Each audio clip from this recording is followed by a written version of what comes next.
අපි හම්බෙන අන්තිමට කලින් දවස් තමයි අද. පළවෙනි ප්‍රශ්නය. තරු කීයද? තරු 5යි. ඒ කියන්නේ ඕගොල්ලෝ හිතනවා මේ ප්‍රශ්නේ මගේ හරි කියලා. හැබැයි හරිද කියලා බලන්න වෙන්නේ ප්‍රශ්න සාකච්ඡා කරාට පස්සේ. මේ ප්‍රශ්නෙන් අහන්නේ මේක තමයි මේ අවුරුද්දේ ලොකුම ප්‍රෙඩික්ෂන් එකක් මේක. සූක්ෂම ආර්ථික විද්‍යාව හා සාර්වාර්ථික විද්‍යාව අතර වෙනස්කම් අහන්න පුළුවන්. ඒ කියන්නේ වෙනස්කම් නොවුනත් ප්‍රකාශ පහක් දීලා මේකේ සූක්ෂම මොකද්ද කියලා වෙන් කරන්න කියලා හරි සාර්වාර්ථික විද්‍යා ප්‍රකාශය මොකද්ද කියලා හරි තෝරන්න දෙන්න පුළුවන්. මේක නෑ පළවෙනි ප්‍රෙඩික්ෂන් එක. මම හිතනවා ෆස්ට් පේපර් එකේ හෝ සෙකන්ඩ් පේපර් එකේ අනිවාර්යෙන් සූක්ෂම සාර්ව තියෙයි කියලා. සූක්ෂම කියලා කියන ආර්ථිකයේ තනි දැන් මම මෙතන කන්ටෙන්ට් එක ගොඩක් කතා කරන්නේ නෑ. ඒ කියන්නේ මේකේ මම මේ එන්න පුළුවන් ඒරියාස් වල ප්‍රශ්නෙට අදාළ කරුණු විතරයි කතා කරන්නේ. සූක්ෂම දැන් ඔයගොල්ලෝ පාඩම් කරලා නේ ආයේ සූක්ෂම ආර්ථික විද්‍යාව වෙනු පැහැදිලි කරන්නේ. සූක්ෂම ආර්ථික විද්‍යාව කියලා කියන්නේ දැන් ඒතරස දැන් ඔය දැන් කියන්නේ යන්නේ. කෙටියෙන් කියනවා අර තියරි එකේ වගේ කියන්නේ. සූක්ෂමයි කියන්නේ ආර්ථිකයේ තනි ඒකකවල හැසිරීම අධ්‍යයනය කිරීම. සාර්වයි කියන්නේ ආර්ථිකයේ සමස්තයක් ලෙසගෙන එහි හැසිරීම අධ්‍යයනය කිරීම. එතකොට මෙතන සූක්ෂම ආර්ථික විද්‍යාවට අදාළ සහ සාර්වාර්ථික විද්‍යාවත් එක්ක වෙනස්කම් තියෙනවා. අපි බලමු හරියක මොකක්ද කියලා. සූක්ෂම ආර්ථික විද්‍යාව පූර්ණ සම්පත් උපයෝජනය පිළිබඳ විශ්ලේෂණය කරන අතර සාර්වාර්ථික විද්‍යාව සම්පත් බෙදා වෙන් කිරීම පිළිබඳ විස්තර කරයි. ළමයි සම්පත් බෙදා වෙන් කිරීම හිගකම සම්පත් බෙදා වෙන් කිරීම මේවා සූක්ෂමයි. හැබැයි පූර්ණ සේවා නියුක්තිය සම්පත් උපයෝජනය ඒවා සාර්වයි. එතකොට හිගකම සම්පත් බෙදා වෙන් කිරීම මේවා සූක්ෂමයි.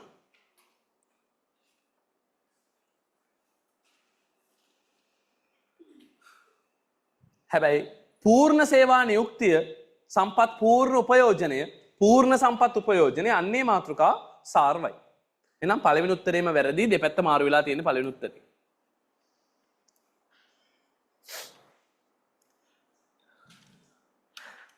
එහෙනම් ඉතින් පළවෙනි උත්තරේටම ගැහුවනම් අනේ ඉතින් වාසනාවන් අමාශා පළවෙනි එකට ගැහුවේ. නෑ තාම එහෙනම් ඔයා ආරක්ෂිතයි. දෙවෙනි උත්තරේ. සූක්ෂම ආර්ථික විද්‍යාව සම්පත් වෙන් කිරීම. හරිනේ. සාපේක්ෂ මිල පිළිබඳ තීරණය වීම විශ්ලේෂණය කරන අතර සාර්වාර්ථික විද්‍යාව ජාතික ආදායම් පොදු මිල මට්ටම විරැකියාව ආර්ථික වර්ධනය වැනි දෑ අධ්‍යයනය කරයි. අපි ඒකටත් තියෙනවා. සූක්ෂම ආර්ථික විද්‍යාව අර්ධ සමතුලිතතාවය. ඒ කියන්නේ ආර්ථිකයේ යම් අංශයක සමතුලිතය. යම් භාණ්ඩයක සමතුලිතය. යම් අංශයක සමතුලිතය පමණක් සිදු කරන අතර යම් අංශයක සමතුලිතය විශ්ලේෂණය කිරීම සිදු කරන අතර සාර්වාර්ථික විද්‍යාව සමස්ත සමතුලිතතාවය. ඒ කියන්නේ අංශ කීපයක සමතුලිතතාවය අධ්‍යයනය කරනවා. උදාහරණයක් එක භාණ්ඩයක සමතුලිතය නම් අපි කියනවා partial equilibrium. ඒ කියන්නේ අර්ධ සමතුලිතය. එක වෙළඳපළක සමතුලිතය. එවැනි වෙළඳපළවල් ගණනාවක සමතුලිතයකට අධ්‍යයනය කරොත් අපි ඒකට කියනවා සාර්ව සමතුලිත විශ්ලේෂණය කියලා.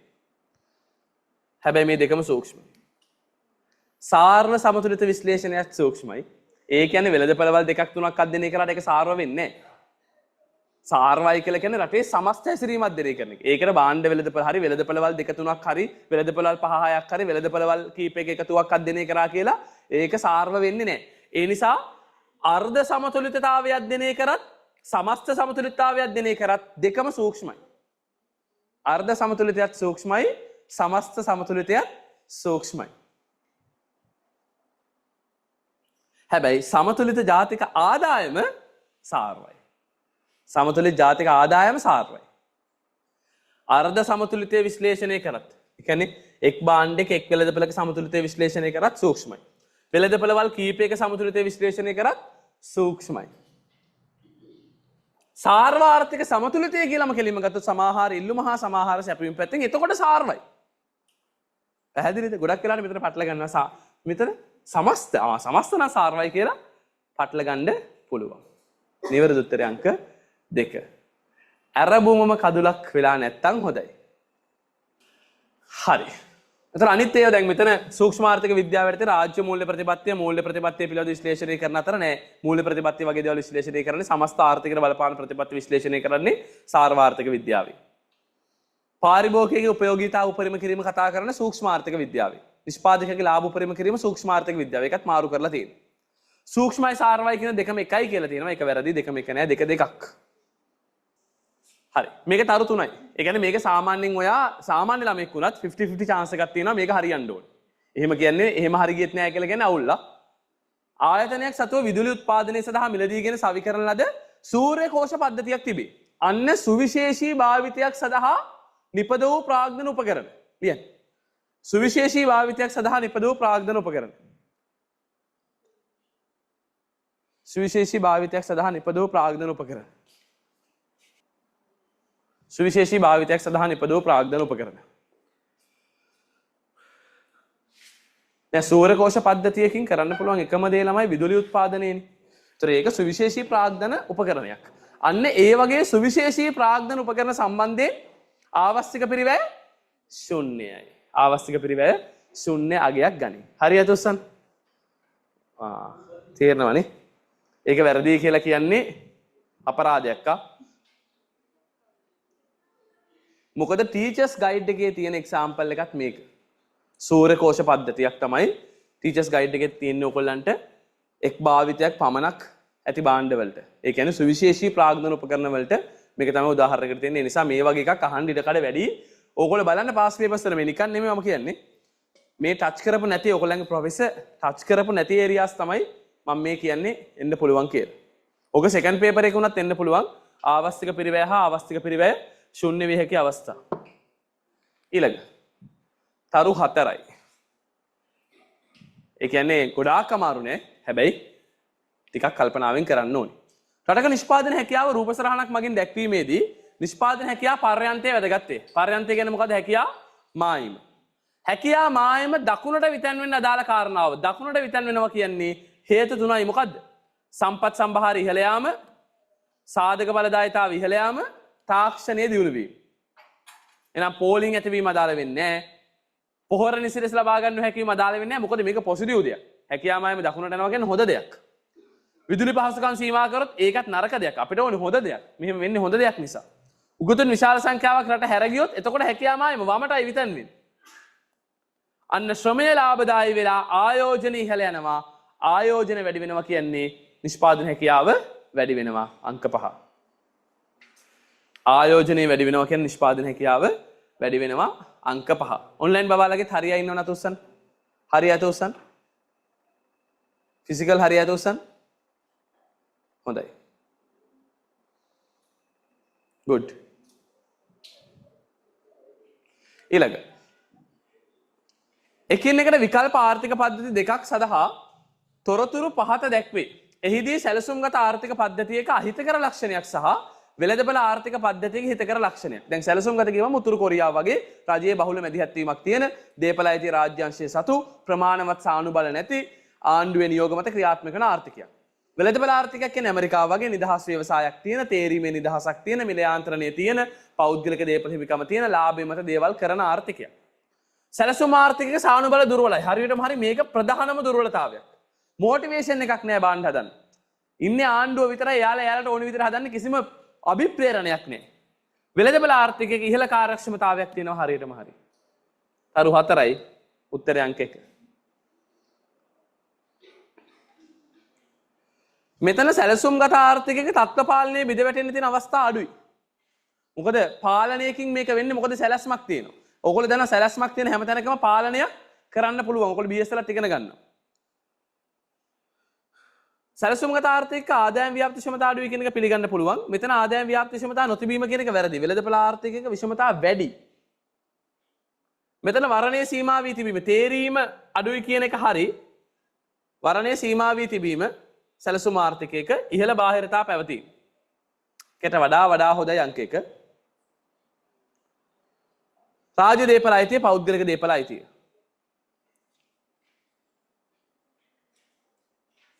දැන් මෙතන අපිට ඕනේ ළමයි අහිතකර ලක්ෂණයක් සහ හිතකර ලක්ෂණයක්. එතකොට මෙතන ගත්තම පළවෙනි එක ඕනේ අහිතකර ලක්ෂණයක්. මේක හරි. මෙතන ආදායම් එක කොහොමද ගන්න බෑ කියලා මෙතන පොඩි අවුලක් තියෙනවා. වරණයේ සීමා වී තිබීම අහිතකර ලක්ෂණයක්.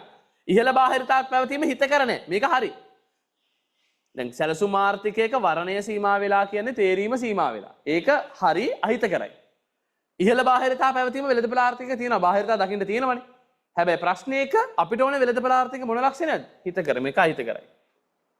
මේ දෙකේම හිතකර බවක් ගැන කියන්න බෑ. මේක නිකන් සුවිශේෂී ලක්ෂණයක්. ඒ කියන්නේ දීපල අයිතිය රාජ්‍යාංශයේ සතු වීම සහ දීපල අයිතිය පෞද්ගලික අංශයේ සතු වීම කියන එකේ වාසි අවාසි කියන දේ ගැන ලොකුවට ගන්න බෑ.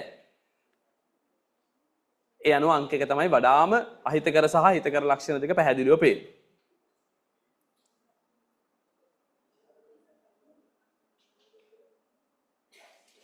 දැන් මෙතනත් ප්‍රශ්නේ ආදායම් ව්‍යාප්ති විෂමතා පැවතීම ගත්තොත් ළමයි දැන් තත්ත්ව පාලනයේ බෙද වැටීම ඕකේ.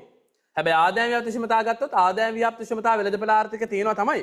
හැබැයි තිබ්බට ඒක මොන ලක්ෂණයක් නෙමෙයි. ඒක හිතකර ලක්ෂණයක් නෙමෙයි. අපිට ඕනේ වෙළඳපොළ ආර්ථික මොන ලක්ෂණයක්ද? අපිට ඕනේ වෙළඳපොළ ආර්ථිකයේ හිතකර ලක්ෂණයක්. ඒක වෙළඳපොළ ආර්ථිකයක අහිතකර ලක්ෂණයක්.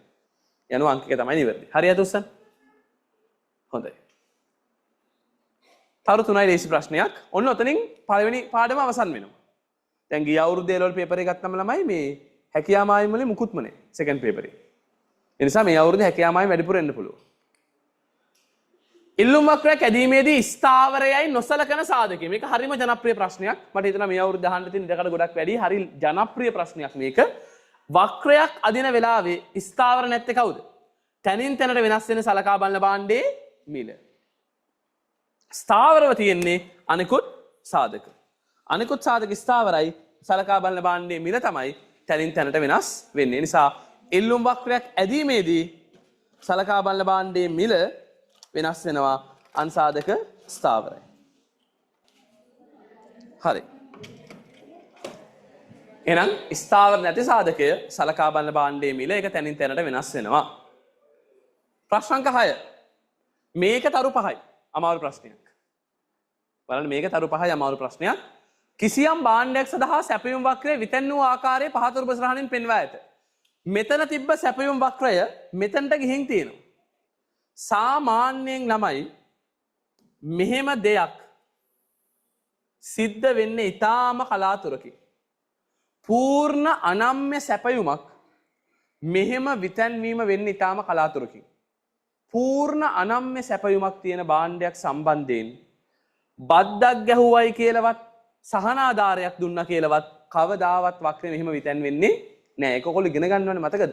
පූර්ණ අනම්‍ය සැපයුම් වක්‍රයක් තියෙන වෙලාවක බද්දක් පැනෙවුවවත් සහනාධාරයක් දුන්නවත් සැපයුම් වක්‍රය විතැන් වෙන්නේ නැහැ. එහෙනම් මෙතන තියෙන උත්තර වලින් බදු පැනවීම ගන්නත් බෑ, ප්‍රතිශත බදු පැනවීම ගන්නත් බෑ, තීරු බදු ගන්නත් බෑ, සහනාධාර ගන්නත් බෑ.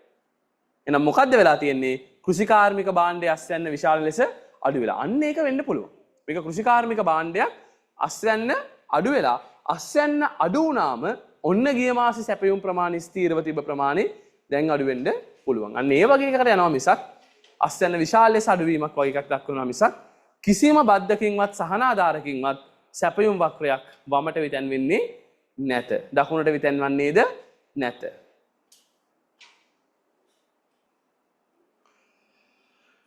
ප්‍රශ්න අංක 7 තරු 4යි.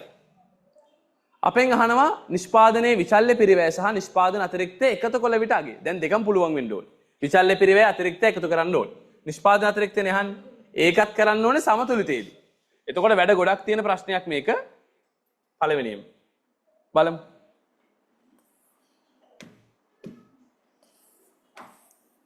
QD ඇදලෙමු 70 75න් බෙදුනම 1යි 24 14යි ඍණ 20යි ඍණ 20 10න් බෙදුනම 2යි. සමතුලිතය හොයාගන්න ඕනේ. හොයන්නේ කොහොමද? QD සමානයි QS. දැන් මේවත් හොයන්න බෑ නම් ඉතින් ඇත්තටම ඔයාට තියෙන එකම ඔප්ෂන් එක අර මගේ ඉකෝන් සෙමිනාර් ටිකවත් බලන්න. යම් තාක් අදහසක් ගන්න පුළුවන් වෙයි. 15යි P. කතාව නවත්තන්න. බූරුවෙක් වෙන්න එපා මේ කාලේ අන්තිම කාලේනේ. කව කතා කරන්න දෙයක් නැහැ නේ. අවුරුදු ගානක් කතා කරන්නේ. 15 වේවා 3යි 6යි. P6යි. 6 වැඩි කිරීම ප්‍රමාණය හොයාගන්න QD-ට දාන්න. 70 රින 5 වැඩි කිරීම මිල වෙනුවට 6 70 රින 30 40යි. දැන් අපෙන් අහන්නේ නිෂ්පාදන අතිරික්තයයි විචල්්‍ය පිරිවැයයි. නිෂ්පාදන අතිරික්තය ඔයගොල්ලෝ දන්නවා මෙන්න මේ සැපයුම් රේඛාවට ඉහළ කොටස. විචල්්‍ය පිරිවැය කියලා කියන්නේ මෙන්න මේ සැපයුම් රේඛාවට පහළ කොටස. කොහොමනේ? එතකොට මේ දෙකේම එකතුවනේ යන්නේ. එකපාර ගන්න පුළුවන් ළමයි මේ කෑල්ලයි කියන්නේ මේ කොටුවනේ. 6 වරක් 4 24යි 24.240යි. 6 වැඩි කිරීම 40 එකපාර 240යි කියලා ගන්නත් පුළුවන්. එහෙම නැත්නම් නිෂ්පාදන අතිරික්ත 6 ඍණ 2 බෙදීම 2 වැඩි කිරීම 40 කියලා අරගෙන 4 බෙදීම 2 වැඩි කිරීම 40 කියලා අරගෙන මෙතන 20යි 4 වරක් 80යි කියලා ගන්නත් පුළුවන්. එතන 80යි යට කෑල්ල 2/6 මේ ත්‍රිපිසීම වර්ගඵලය විචල්්‍ය පිරිවැය ගන්න යන්නේ 2/6 බෙදීම 2 වැඩි කිරීම 40. එතකොට 8 බෙදීම 2 වැඩි කිරීම 40 එතන 160යි. 160යි 80යි 240යි කියලා ගන්නත් පුළුවන්. ওই දෙකම හරි. ගොඩක් වෙලාවට වෙන වෙනම හොයාගන්න එක තමයි ඔයා කරන්න ඇත්තේ මං හිතන්නේ. ඔයාලට රූප සරහන ඇන්දොත් විතරයි තේරෙන්නේ වෙනම හොයන්න ඕනේ නෑ. මේ කොටුව තමයි ওই දෙකේම එකතුර එන්නේ කියලා. ඒක තේරෙන්න ඉතින් ඔයා රූප සරහන අදින්න ඕනේ. නම් කරගන්න අඩුම ගානේ Tamanට මේවා බැයි නම් අඩුම ගානේ නම් කරගන්න මේක තමයි නිෂ්පාදන අතිරික්තය. මේ එක තැනකින් හරි ලකුණු කීපයක් වට අද හම්බෙනවා. කියන්නේ නිකන් අදහසක් හරි මෙන්න මේ වගේ එකක වර්ගඵලයක් හොයාගන්නවට පුළුවන් නඩුම ගානේ. මේක හරි කියලා ඔලුවට ඒ වෙලාවේ ඇවිල්ලා වැඩි කරලා ගත්තට පස්සේ 240 ආවොත් ලකුණු දෙකක් නේ.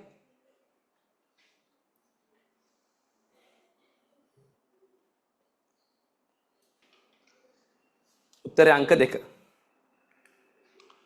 ප්‍රශ්න අංක 8 තරු 4යි. ඇයි තරු 4ක් දුන්නේ? හිතන්න දෙයක් තියෙනවා මෙතනත්. දැන් මේක තේරුම් ගන්න. Q බෙදීම 2 කියන්නේ හරියටම හරි මැද්ද කියන අදහස. ප්‍රමාණයෙන් භාගයක්. මැද්ද. P බෙදීම 2 කියන්නේ හරි මැද්ද. තමයි අදහස් දීලා තියෙන්නේ. කියන්නේ මේ හරි මැද්ද කියන්නේ මෙතන මොන නම්මේද? A කිය නම්මේ. මෙතන නම්මේයි. මෙතන අනම්මේයි. වක්‍ර දිගේ ඉහළට ඇදී නම්මතාව වැඩි වෙනවා. වක්‍ර දිගේ පහළට ඇදී නම්මතාව අඩු වෙනවා. එහෙනම් A කියන්නේ නම් මිල්ලුමක් තියෙන ලක්ෂයක්. B කියන්නේ අනම් මිල්ලුමක් තියෙන ලක්ෂයක්.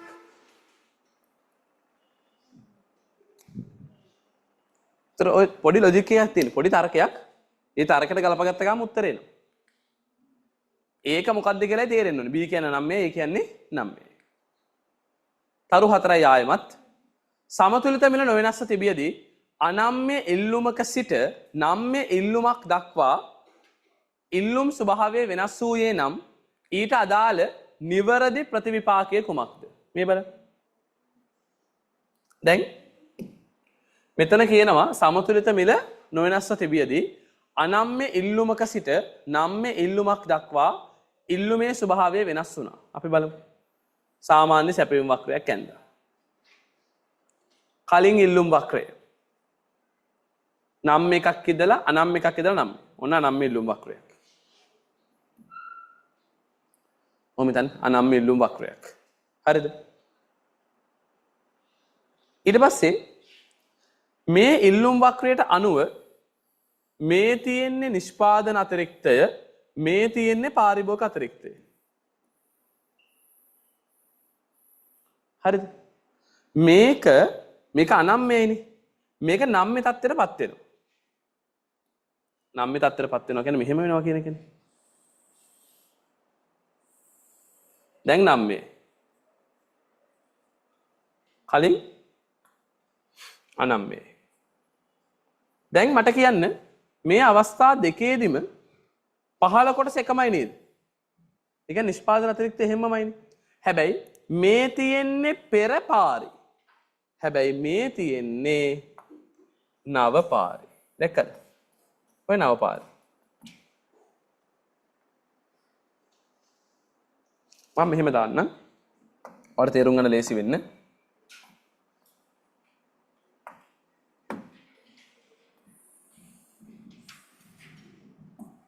A B C අනම්ම්‍ය ඉල්ලුමේ සිට නම්ම්‍ය ඉල්ලුම. අනම්ම්‍ය ඉල්ලුම. නම්ම්‍ය ඉල්ලුම. පාරි නිෂ්. පාරි නිෂ්. අනම්ම්‍ය ඉල්ලුම තියෙන වෙලාවේ පාරි A ධන B. නිෂ්පාදන සීමයි. නම් ඉල්ලුමට ගියාම පාරි B විතරයි. නිෂ්පාදන ආයමත් C. නිෂ්පාදන කලිනුත් C දැනුත් C. නිෂ්පාදනය හිම්මමයි. පාරිභෝග අතිරික්තය කලින් AB අනම්ම වෙලාවේ හැබැයි නම්ම වුණාම ඒක B විතරයි. පෙන්න ගන්න. ඇඳලා පෙන්න ගන්න.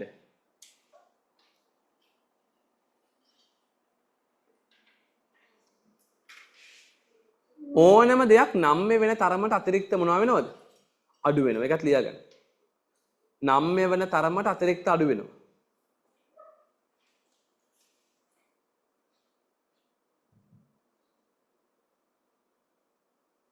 නම්ම වෙන තරමට අතිරික්ත අඩු වෙනවා. එහෙනම් මේකත් සැපයුම නම්ම වෙච්ච නිසා ඉල්ලුම නම්ම වෙච්ච නිසා පාරිභෝග අතිරික්තය අඩු වුණා. සැපයුම හිම්මමයි. ඉතින් ඒ නිසා නිෂ්පාදන අතිරික්තයට බලපෑමක් නැහැ. ඒක හරියට උස්ස. හොඳයි.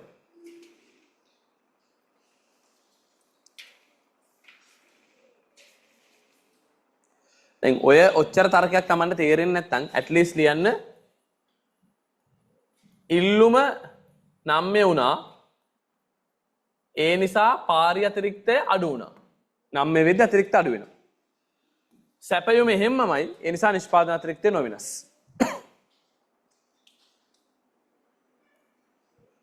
වක්‍රයක් නම්මේ වෙන්න අතිරික්ත අඩු වෙනවා. අනම්මේ වෙන්න අතිරික්ත වැඩි වෙනවා.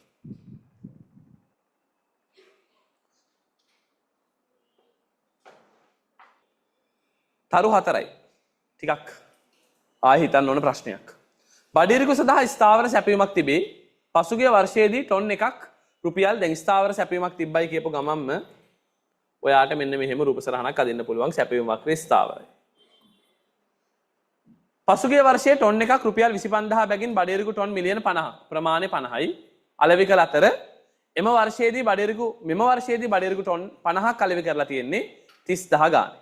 දැන් මේකට අපිට ඕනේ ඉල්ලුම් වක්‍රයක් නේ. දැන් මේ සැපයුම් වක්‍රය තියෙනවනේ. හරි. මේක සමතුලිත කරගන්න ඉල්ලුම් වක්‍රයක් ගහන්න. පළවෙනි අවස්ථාවේ ඒ ඉල්ලුම් වක්‍රයට දාලව මිල එන්නේ 25000යි. හරි. දෙවැනි අවස්ථාවේ මිල 30000ක් එන්න ඕනේ. මිල 30000ක් එන්න නම් මේ සමතුලිතය තව උඩ යන්න එපා. එහෙනම් ඉතින් ඉල්ලුම් වක්‍රය මෙතනට ගිහිල්ලා D1. එතකොට මිල කීයක් වෙලාද? 30000ක් වෙලා.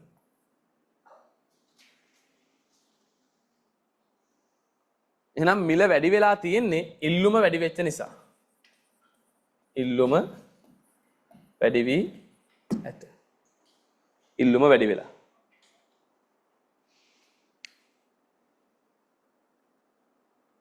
දැන් ඕව අලුත් ප්‍රශ්න. විභාගයට ඔය වගේ අලුත් ප්‍රශ්න එනවා. සමහරට හැමදාම කරන පුරුදු රටාවට පොඩ්ඩක් වෙනස්. ඒක හරියට උස්සන්න. අතාම උත්තර දැම්මේ නැහැ හැබැයි. හරි මම උත්තරේ දාන්න. හරිද මේක දාගත්ත නෝට් එකක්. එහෙනම් මේක වෙලා තියෙන හේතුව මොකද්ද? ඉල්ලුම වැඩි වෙලා. එහෙනම් සැපයීම මුකුත් වෙන්නේ නැහැ ස්ථාවරයි කියපු නිසා. ඇයි සැපයීම නොවෙනස්? ස්ථාවරයි කියලා කියපු නිසා. ඉල්ලුම වැඩි වෙලා. ප්‍රශ්නාංක 11 නැවතත් තරු 4යි. හිතන්න තියෙන ප්‍රශ්න. භාණ්ඩ එකට අදාළ වෙළඳපොළෙහි පවතින ඉල්ලුම වැඩි වී ඇත. ඉල්ලුම වැඩි වෙලා. ඒ සමගම සැපයීම අඩු වෙලා. ඔන්න ඔය වගේ ප්‍රශ්නයක් නම් මට හිතෙනවා මේ අවුරුද්ද අනිවාර්යෙන් හයි කියලා. ගිය අවුරුද්දේ සමතුලිතය වෙනස් වීමෙන් ෆස්ට් පේපරේ ප්‍රශ්නේ. හරිද? මේ අවුරුද්දේ සමතුලිතය වෙනස් වීමෙන් අනිවාර්යෙන් ප්‍රශ්න දෙකක්වත් තියෙයි. අනිවාර්යෙන් තියෙයි ප්‍රශ්න දෙකක්වත් 2023 හරි 22 හරි A level පේපරේ සමතුලිතය වෙනස් වීමෙන් ප්‍රශ්න කීපයක්ම තිබ්බා. ඒ වගේ මේ අවුරුද්දෙත් වෙයි. මම හිතනවා මේ අවුරුද්දේ පේපරේ පොඩ්ඩක් 23 පේපරේට ලං වෙයි. ඒ නිසා 23 පාස් පේපර් එක පොඩ්ඩක් බලන් යන්න වැඩිපුර A level පේපරේ 2023. හරිද? ඒ වගේ මම සෙකන්ඩ් පේපර් එක කියන්නම්කෝ. හරි. ඊළඟට දැන් අපිට කියන්නේ මෙතන ඉල්ලුම වැඩි වෙලා ඒ වගේම සැපයීම අඩු වෙලා. ඉල්ලුම වැඩි වුණොත් මොකද වෙන්නේ? මිලත් වැඩි වෙනවා ප්‍රමාණයත් වැඩි වෙනවා. ඉල්ලුම වැඩි වුණොත් මිලත් වැඩි වෙනවා ප්‍රමාණයත් වැඩි වෙනවා. ඊළඟට සැපයීම අඩු වෙලා. සැපයීම අඩු වුණොත් භාණ්ඩයක සැපයීම අඩු වෙලා වැඩි සැපයන්නේ නැහැ. මිල වැඩි වෙනවා ප්‍රමාණය අඩු වෙනවා. අවසාන උත්තරේ මිල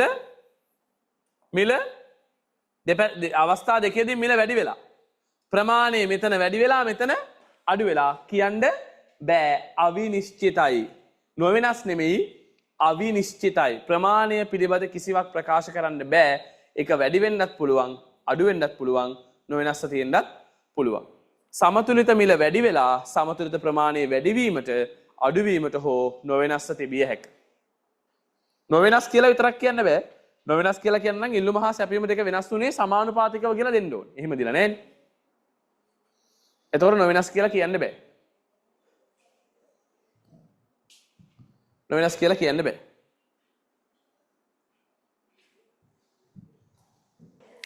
ප්‍රශ්න අංක 12. දැන් මේකත් වෙනස් ප්‍රශ්නයක් නේ. මේකත් ලේසි තරු පහක් දාලා තියෙන. මේකත් හිතන්න ඕනේ වෙනස් ප්‍රශ්නයක්. හිතන්න ඕනේ වෙනස් ප්‍රශ්නයක් මේකත්. මොකද්ද මේක හිතන්න තියෙන්නේ? ඔන්න බලන්න. හරිද? දැන් මේක අපෙන් අහන ප්‍රශ්නේ මොකද්ද කියන්නේ? අපෙන් අහන්නේ බදු බර බෙදී යන විදිහ. හරිද? දැන් මේකේ බලාගන්න. කෙනෙක් බලපු ගාම පේනවා අපිව රවට්ටන්න දීලා තියෙනවා සැපයුම ඒකේ නම්මේ. සැපයුම ඒකේ නම්මේයි නම් කෙනෙක්ට දැක්ක ගාම හිතන දේ මොකද්ද? ඒකේ නම්මේ කියලා කියන්නේ මේක සමානව බදු බර බෙදෙනවා කියලා. එහෙම රවට්ටන්න තමයි මේක දීලා තියෙන්නේ. හැබැයි අපි කිව්වා එහෙම වුණාට සමානව බෙදෙන්නේ නැහැ.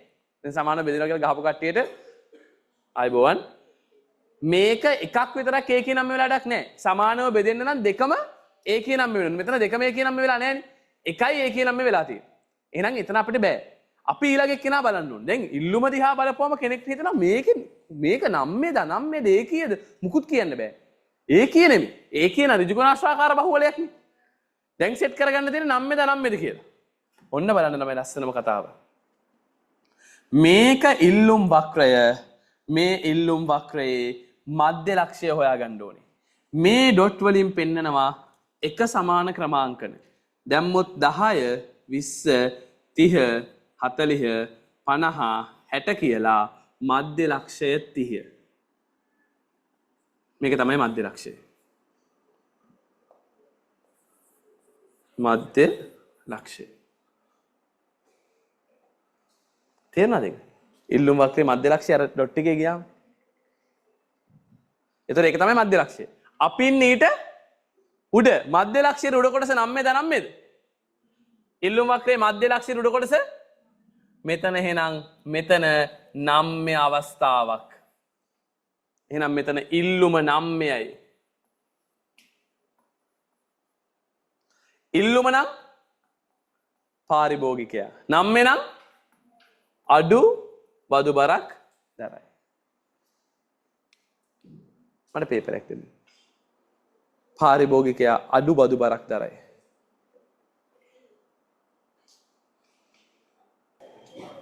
මෙතන මධ්‍ය ලක්ෂයනේ. ඒතර මෙතන ඒකී.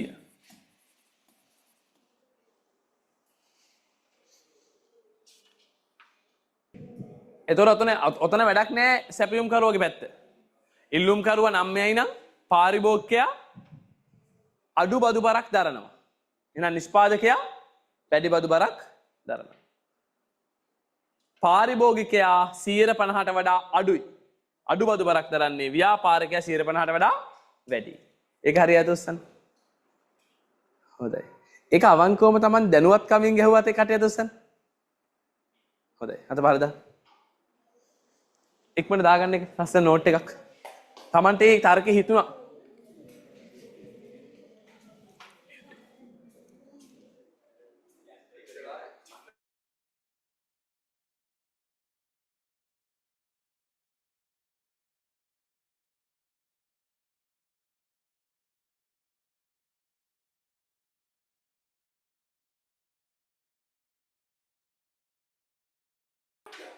උත්තරේ අංක 4. ප්‍රශ්න අංක 13 තරු 4යි. ගොඩක් අමාරුම එකකුත් නෙවෙයි. හැබැයි අදහසක් තියෙන්න ඕන ප්‍රශ්නයක්. අපේ මේක අහන්නේ මොකද්ද?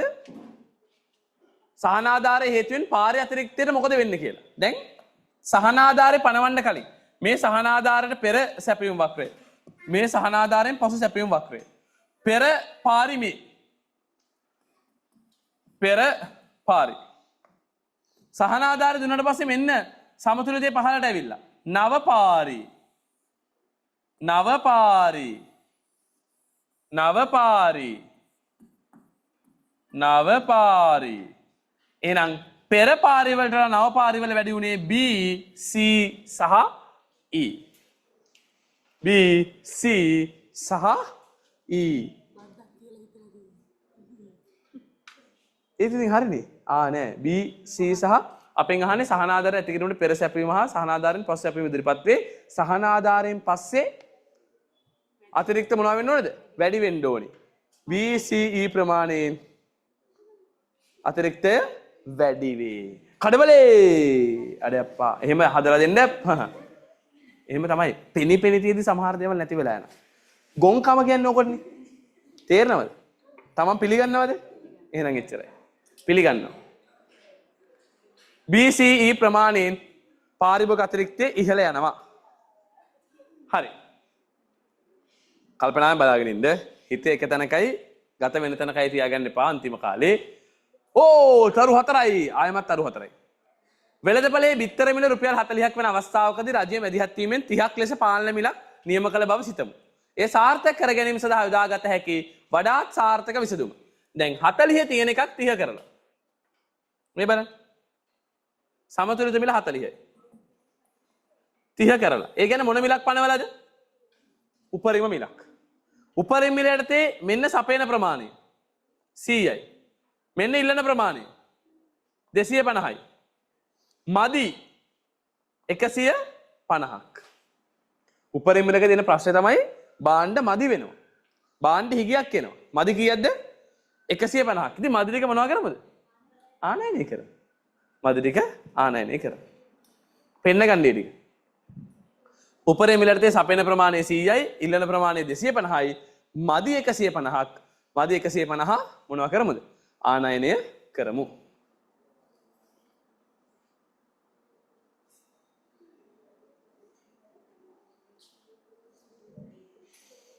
එතකොට උත්තරේ අංක 3 රුපියල් 30 බැගින් බිත්තර නිදහසේ ආනයනය කිරීම. ආනයනය කරොත් මදි ටික ගෙන්න ගන්න පුළුවන් වෙනවා.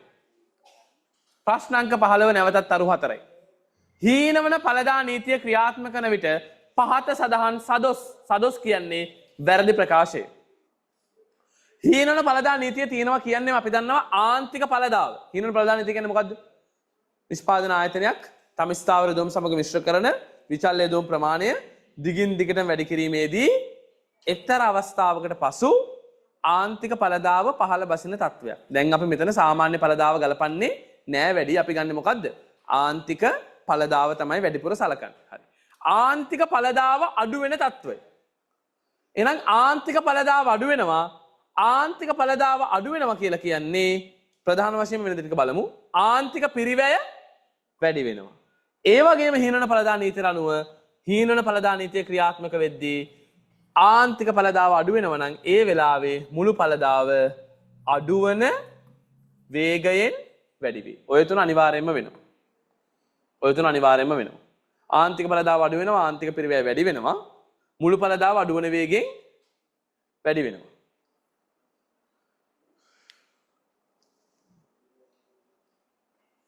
ආන්තික ඵලදාව අඩු වෙනවා හින්න ඵලදාවේදී, ආන්තික පිරිවැය වැඩි වෙනවා, මුළු ඵලදාව අඩුවන වේගයෙන් වැඩි වෙනවා.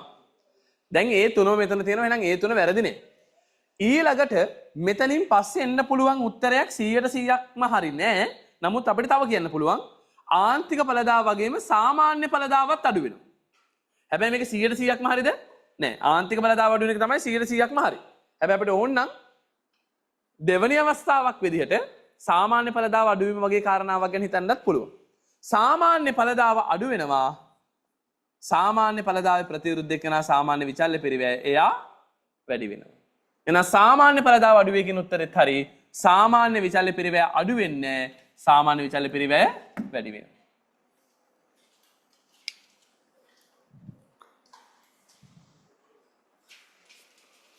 ඒක හරියට උස්සන්න.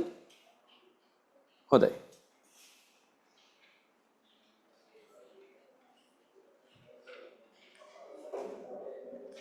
ප්‍රශ්නාංක 16 තරු 3යි. ලේසි ප්‍රශ්නයක්. පහත ලක්ෂණ අතරින් කතිපයාධිකාරී වෙළඳපළක ලක්ෂණය. මට හිතෙනවා මේ අවුරුද්දේ කතිපයාධිකාරී වෙළඳපළක ලක්ෂණ හයි කියලා. කතිපයාධිකාරී වෙළඳපළක ලක්ෂණයේ සැපියුම් කරු ඉතා විශාල සංඛ්‍යාවක් නැහැ. මහා පරිමාණ ආයතන 14ක් ඉන්නේ. ප්‍රබල ආයතන 14ක් අතිපයාධිකාරයෙන් උදාහරණ මොනවද? රූපවාහිනී නාලිකා, පුවත්පත්, දුරකථන සමාගම්. එක් සැපයුම්කරුවෙක් පමණක් ඉන්න ඒකාධිකාරයේ ප්‍රචාරණයෙන් පෞද්ගලික වාසි නොලබන්න වැරදි ප්‍රචාරණය දැඩිව සිද්ධ වෙනවා මේකේ. ඉතා විශිෂ්ට භාණ්ඩයක් හදන්නේ නැහැ. ඉතා විශිෂ්ට භාණ්ඩයක් හදන්නේ ඒකාධිකාරය. 17. ඔබ තරු කීයද? ඔබ තරු 5යි. නෑ මේක කල්පනාවෙන් උත්තර ගන්න ඕන ප්‍රශ්නයක්. තරු 5 එකක්. පූර්ණ තරගකාරී වෙළඳපළක් තුල නිෂ්පාදන ආයතනයක මේක දැන් තරු 5ක් වුණාට පොඩ්ඩිම කඩු කන්සෙප්ට් එකක් තියෙනවා. හරිද? නිෂ්පාදන ආයතනයක භාණ්ඩයේ ආන්තික පිරිවැය 10යි. ආන්තික පිරිවැය 10යි. සාමාන්‍ය විචල්්‍ය පිරිවැය 10යි. භාණ්ඩේ මිල 8යි. මිල කුඩයි සාමාන්‍ය විචල්්‍ය පිරිවැයට වඩා. මිල 10යි සාමාන්‍ය විචල්්‍ය පිරිවැය 8යි. හදනවද හදන්නේ නැද්ද? මිල මගින් සාමාන්‍ය විචල්්‍ය පිරිවැයත් ආවරණය වෙලා නැහැ. හදන් නැහැ. එහෙනම් අපෙන් අහනවා මිල රුපියල් 8ක් නම් සැපයුම් වක්‍රය 8 දී එතන ලියන්න 8 යටතේ විචල්්‍ය පිරිවැයවත් කවර් වෙලා නැති නිසා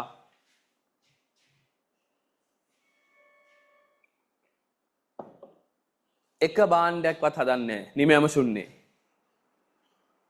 විචල්්‍ය පිරිවැයවත් කවර් වෙලා නැති නිසා එක භාණ්ඩයක්වත් හදන්නේ නැහැ.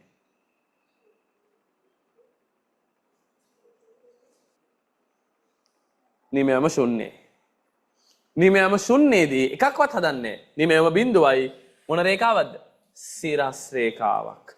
ශුන්‍ය මිලේදී සිරස් අක්ෂයට සමාන්තරයි. ශුන්‍ය නිමයේදී සිරස් අක්ෂයට සමාන්තරයි. මෙන්න නිමයම බිඳුවයි සිරස් අක්ෂයට සමාන්තරයි. මෙහෙම නෙමෙයි තිරස් අක්ෂය නෙමෙයි සිරස් අක්ෂය. ඒක හරියට උස්සන්න. දැක්කනේ? හරිනේ. තරු 5 හරිනේ. ඔන්ලයින් බබාලගේ හරියට උස්සන්න.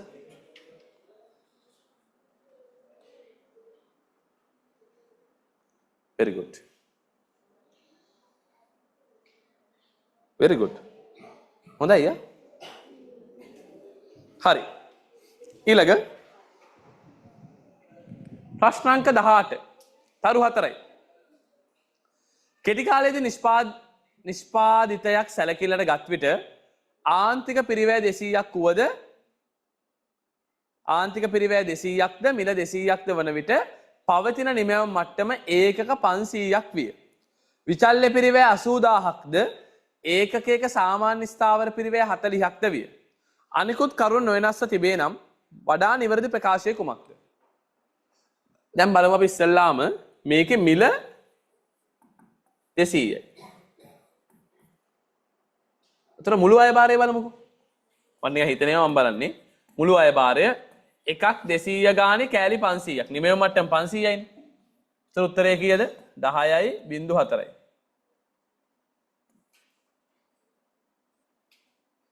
හරි. ලක්ෂය. ඊළඟට මුළු වියදම බලමු. මුළු වියදම. මුළු වියදම විචල්්‍ය පිරිවැය 80000යි. TVC 80000යි.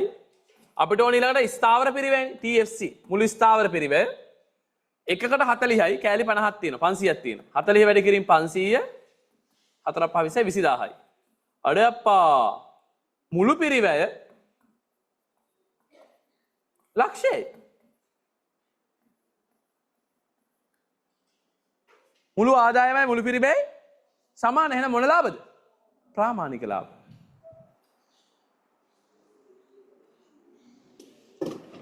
ඔන්ලයින් බබා ඒක හරියට උස්ස.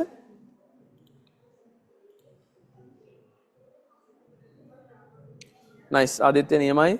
ඉරේෂ් නියමයි. හොඳයි. නයිස්. නිසදි හොඳයි. නිර්මිනි හොඳයි. good. ලෝචනා හොඳයි. ඔන්ලයින් ෆිසිකල් බබා ඒක හරියයි. හොඳයි.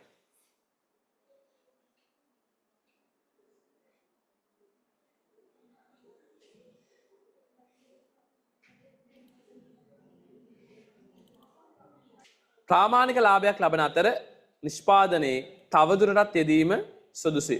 ප්‍රාමාණික ලාභ ගැන බලාපොරොත්තු වෙන ලාභය තියෙනවා. ඉතින් එහෙනම් නිෂ්පාදනයේ දෙන එක සුදුසුයි. මොකටද නොයදීන්නේ? ඒ දෙන එක සුදුසුයි. 18ක් අවසන්.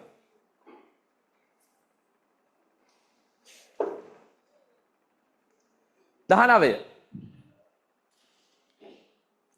තරු 4යි ආර්ථිකය තුළ මෙන්න මේ වගේ ප්‍රශ්නයක් මම හිතනවා අනිවාර්යයෙන් මේ කියලා සාරවාර්ථය කළමනාකරන ওই ව්‍යාපාර චක්‍ර වලින් දාලා තියෙන්නේ ආර්ථිකය තුළ මූර්ත දලදේශ නිෂ්පාදිතය ඉහළමින් තිබෙන බවත් උද්දමනය දදේනීත් වැඩි වෙනවා උද්දමනයත් වැඩි වෙනවා සේවා නියුක්තියත් වැඩි වෙනවා එහෙනම් මේ මොන කාලෙද ඉන්නේ ව්‍යාපාර චක්‍රයක ඔය සේරම වැඩි වෙන්නේ මොන කාලෙද සංකෝචනයේද ප්‍රසාරණයේද ප්‍රසාරණාත්මක අවධිය ඔය ඉන්නේ එහෙනම් ව්‍යාපාර චක්‍රයේ ප්‍රසාරණාත්මක අධිරේ තමයි ඔය ඉන්නේ. ඔච්චර සෙල්ලම් දාන්න පුළුවන් ප්‍රසාරණාත්මක අධිරේ.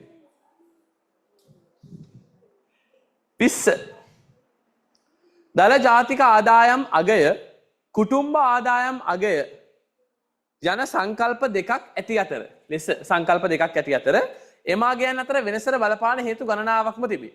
දල ජාතික ආදායමයි කුටුම්බ ජාතික ආදායම අතර වෙනසට බලපාන සාධක මොනවද? එක තමයි කුටුම්බ වෙත ගලා නොයන ආදායම් සහ කුටුම්බ වෙත ගලා එන ආදායම්. ඕකනේ වෙනසට බලපාන හේතු. එවැනි හේතුවක් නොවන්නේ යටින් ඉරක් ගන්න නොවන්නේ. එහෙනම් බලපාන හේතු දෙකයි කුටුම්බ වෙත ගලා එන ආදායම් සහ ගලා නොයන ආදායම්. සමාජ ආරක්ෂණ දායක මුදල් ගලා නොයන ආදායමක් ඒක මේ වෙනසට බලපානවා. සමාගමේ නොබෙදූ ලාභ ගලා නොයන ආදායමක් ඒකත් බලපානවා. විශ්‍රාම වැටුප් ගලා එන ආදායමක් සංක්‍රාමයක්නේ ගලා එන ආදායමක් රජයේ දේපල ආදායම් ගලා නොයන ආදායමක් විසර්ජනය කළ ලාභය කියලා කියන්නේ විසර්ජනය කියන්නේ බෙදූ ලාභය හෙවත් ලාභාංශ බෙදූ ලාභය මේකට අදාළ නැහැ මොකද බෙදූ ලාභය දැන්ටමත් දල ජාතික ආදායමෙත් තියෙනවා කුටුම්බ ආදායමෙත් තියෙනවා බෙදපු ලාභයෙන් වැඩක් නැහැ බෙදපු නැති එක තමයි වැදගත් බෙදපු නැති එක තමයි මේ වෙනසට හේතුව බෙදපු එක නෙමෙයි පළවෙනි දෙක ගලා නොයන ඒවා තුන්වෙනි එක ගලා එන ආදායමක් පහ ගලා නොයන ආදායමක් හැබැයි බෙදූ ලාභය කියන එක මෙතනට අදාළ නැහැ. ලාභාංශ අපි අර සමාගම් ලාභයෙන් රදවාගත් ලාභයයි සමාගම් බදුයි තමයි ඔය වෙනසට හේතු වුනේ. කුටුම්බ වලට එන්නේ නැති දෙක. ඒ දෙක අපි ගැලපුවා. හැබැයි බෙදපු ලාභය ගලපන්නේ නැහැ. මොකද බෙදපු ලාභය බෙදලා ඉවරයි. ඒක කුටුම්බෙටත් හම්බෙලා දදේනිගෙත් තියෙනවා. කොහොමත් ලාභය දදේනිගෙ තියෙනවා. බෙදුවා නම් කුටුම්බෙටත් ඇවිල්ලා. ඒක හරියද උස්සන්? ඕ කඩවලේ තරු පහක් දාන්න ඕන ප්‍රශ්නයක් නේ. ඔයගොල්ලෝ හරිම ඒක අපරාධේ වරද්ද ගත්තේ. ඔන්ලයින් බබාලගේ හරියද උස්සන්?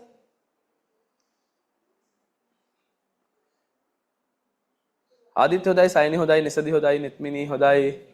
good. ෆිසිකල් එකේ හරියද උස්සන් ආයි?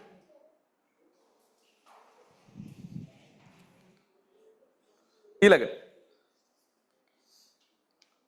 21 තරු 4යි දලදේශ නිෂ්පාදනය ගණනය කිරීමේදී පරිභෝජන වියදමක් ලෙස සලකන්නේ 2022 හෝ 23 මේ ආසන්න ප්‍රශ්නයක් තිබ්බා පරිහරණය කරපු ජංගම දුරකථනයේ දරුවෙක්ට පරිත්‍යාග කළා ගන්නෙ නෑ පරිභෝජන වියදමක් විදිහට පාවිච්චි කරපු භාණ්ඩයක් තව කෙනෙක්ට දුන්නා හෝ සංක්‍රාමයක් ගන්න නෑනේ පරිහරණය සඳහා වෙනත් නිවසක තිබූ පැරණි ගෘහ භාණ්ඩ මිලදී ගත්ත ගන්නෙ නෑ ආපන ශාලාවකින් දිවාහාරය ලබා ගැනීම සඳහා මිතුරෙක්ගෙන් මුදලක් ණයට ගැනීම. ණයට මුදල් ගත්තා කියන්නේ ඒකෙන්නෙත් නෑ පරිභෝජනෙට. කෑම කෑවනම් එනවා. කණ්ඩ ණයට ඉල්ල ගත්ත කියන මගුලෙන්නේ නෑ. රුපියල් 15000ක පමණ ඇදුම් රෙදිපිලි අලෙවිසලකින් අලුතෙන්ම ගන්නවා. ඇදුම් කියන්නේත් පරිභෝජනයේ තමයි ඇදුම් මිලදී ගැනීම. උත්තරය අංක 4. ඒක හරියද උස්සන්? බලන්න තමන්ගේ වැරදි මොනවද කියලා. දැන් මේ ප්‍රශ්නේ කල්පනාවෙන් කරන්න ඕන ප්‍රශ්නයක් අපරාධ. දිවාහාරය ගැනීම දදින්නට ගන්නවා. දිවාහාරය ගන්න යාළුවෙක්ගෙන් සල්ලි ඉල්ල ගත්ත කියලා ණයක් ගත්ත කියන එක දදින්නට ගන්නේ නැහැ. එහෙකත් අරගෙන දිවාහාරයක් ගන්න නැහැ. එතකොට දුවි ගන්නයක් වෙනවනේ.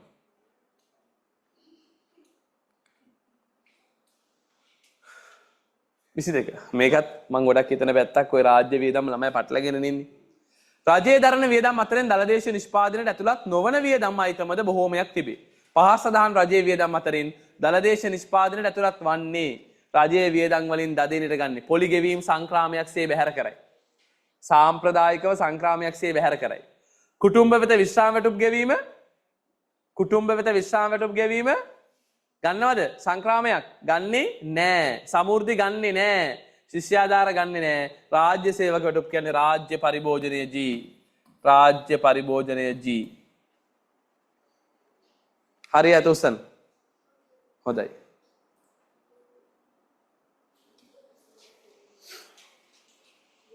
හොඳයි යා. කාලෙකින් පස්සේ මරු කතරට දිය දෝතක්. ඔය පේනවා. ඊළඟ කාලෙකින් පස්සේ නැවතත් ඉතින් ආයෙ 23ත් තරු 4 ප්‍රශ්නයක් අපෙන් මෙතන අහනවා පරිභෝජන සමීකරණයක් දීලා තියෙනවා. ඒක දීලා අපෙන් අහනවා ආදායම වැඩි වුණොත් මෙතන මේ වචනේ මිස් වෙලා තිබ්බ ඔයගොල්ලන් හදාගන්න කියලා කිව්වා. ආදායම ඉහළ යද්දී MPCටයි APCටයි මොකද වෙන්නේ? ආදායම වැඩි වුණත් අඩු වුණත් M අකුර වෙනස් වෙන්නේ නැහැ. තමාසකයේද M අකුර තියෙනවනේ. M අකුර වෙනස් වෙන්නේ නැහැ. නොවෙනස්.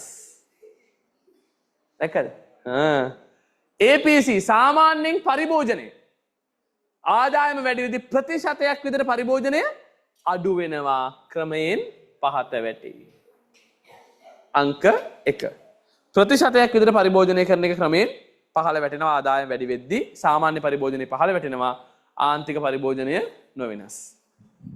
මන් දන්නේ ඔයගොල්ලෝ ගෙදර ඉඳලා මේ ගෙවල් හිටපු දවස් ටිකේ හරියට වැඩ කරලා නැහැ ළමයි.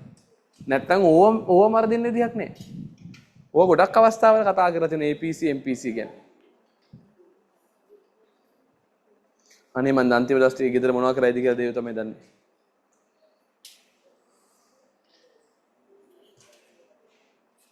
හරි. හැබැයි මෙහෙම වුණා කියන්නේ C සමානයි 0.8යි වයිඩි.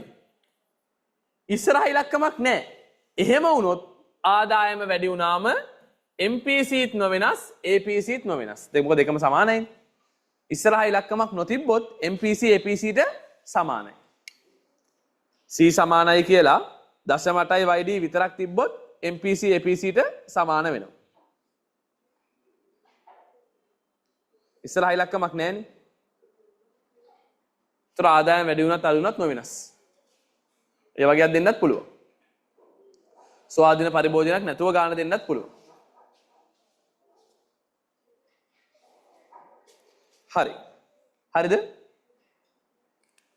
24. ආන්තික ඉතුරුම් නැමියාව 0.2යි තරු 4යි. පරිභෝජනයේ 240කින් වැඩි වීමට නම් ආයෝජනයේ කොතරම් වැඩි විය යුතුද? දැන් MPS 0.2යි. එහෙනම් MPC 0.8යි. ආයෝජනය වැඩි කරොත් ගුණක වාර සංඛ්‍යාවකින් ජාතික ආදායමට බලපානවා. ආයෝජනය අපි දන්නේ නැහැ කොච්චරක් වැඩි කරන්න ඕනද කියලා. ඉතුරුම් නැමියාව 0.2යි පරිභෝජන නැමියාව පරිභෝජනයේ 240කින් වැඩි වෙලා. එතකොට මෙන්න බලන්න යම් ආදායමක් පරිභෝජන නැමියාව 0.8යි නම් 0.8න් වැඩි වුණාම උත්තරේ 240යි. එහෙනම් ඒ ආදායම කීයද? යම් ආදායමක් 0.8න් වැඩි වුණාම උත්තරේ 240යි. ඒ කියන්නේ අපි කියන්නේ පරිභෝජනයේ 240ක් වෙනස් වෙලා තියෙනවා ආයෝජනයේ වැඩි වුණාම ඉතුරුම් නැමියාව 0.2යි නම් පරිභෝජන නැමියාව 0.8යි. එහෙනම් යම් ආදායමක් 0.8න් වැඩි වුණාම උත්තරේ 240යි. එහෙනම් ඒ ආදායම සමානයි 240 බෙදෙනවා 0.8න්. 0.8න් බෙදෙනවා කියලා කියන්නේ කීයෙන් බෙදනවද? 8ෙන් බෙදන්නේ. ඉතින් y සමානයි 2400 බෙදීම 8 300යි. y 300යි. එහෙනම් ආදායමේ වෙනස 300යි. 0.2යි නම් MPS. MPC 0.8යි නම් 1 බෙදීම 1 ඍණ 0.8. 1 බෙදීම 0.2 උත්තරේ 5යි ගුණකය. ගුණකයට දැම්ම 5. ආයෝජනයේ වෙනස දන්නේ නැහැ. ඩෙල්ටා I කියලා ලිව්වා. ඩෙල්ටා I සමානයි 300 බෙදීම 5 60යි. ආයෝජනය 60කින් වෙනස් කරලා. හරියට උස්ස. දැන් පරිභෝජනයේ වෙනස අපිට වැඩක් නැහැ. අපිට ඕනේ ආදායමේ වෙනස. ඒතර පරිභෝජනයේ 240ක් වැඩි වුණා. ඒකෙන් ගුණක හොයලා ඒව වැඩක් නැහැ. පරිභෝජනයේ වෙනස් වෙච්ච එක නෙමෙයි අපි ගුණකයෙන් බලන්නේ. ආයෝජනය වෙනස් වුණොත් එමෙන් කී ගුණයක් ජාතික ආදායම වෙනස් වෙනවා. ඒතර 0.8යි කියලා කියන්නේ 240ක් නම් එකක් කියන්නේ කීයද කියලා හොයාගන්න ඕනේ. ආදායම 0.8න් වැඩි වුණාම 240. පරිභෝජන යම් ආදායමක් 0.8 වාරයක් නැමෙනවා. එතකොට පරිභෝජනේ 240ක් වෙලා. 0.8 වාරයක් කියන්නේ 240ක් නම් ඒ ආදායම කීයද? ආදායම 300යි. එතකොට ඒ 300 0.8න් වැඩිවම තමයි 240 ඇවිත් තියෙන්නේ. ආදායම 300ක් වෙනස් වෙලා තියෙනවා. ගුණකේ අපි හොයාගන්න ඕනේ 0.8ට දාලා ගුණකේ 5යි.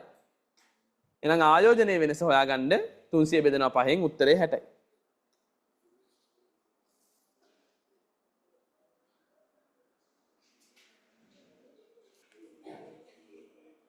තරු 3යි ලේසි ප්‍රශ්නයක්. ආර්ථිකයක් සැලකීමේදී සමාහාර වියදම වැඩිවීමක් හටගත හැක්කේ පහත කවර සාධකයක් අඩු වුණාමද? සමාහාර වියදම සමානයි C ධන I ධන G ධන X ඍණ M. සමාහාර වියදම වැඩි වෙනවා මේ ඕන එක්කෙනෙක් වැඩි වුණොත්. හරිනේ? අනුලෝම සම්බන්ධයක් ධන ලකුණු වලින් සම්බන්ධ වෙලා තියෙනවා. හැබැයි මෙයා ඍණ ඒ නිසා සමාහාර වියදම වැඩි වෙන්න මෙයා අඩු වෙන්න ඕන. ආනයන වියදම. එයා අඩු වෙන්න ඕනේ සමාහාර වියදම වැඩි වෙන්න. ආනයන වියදම.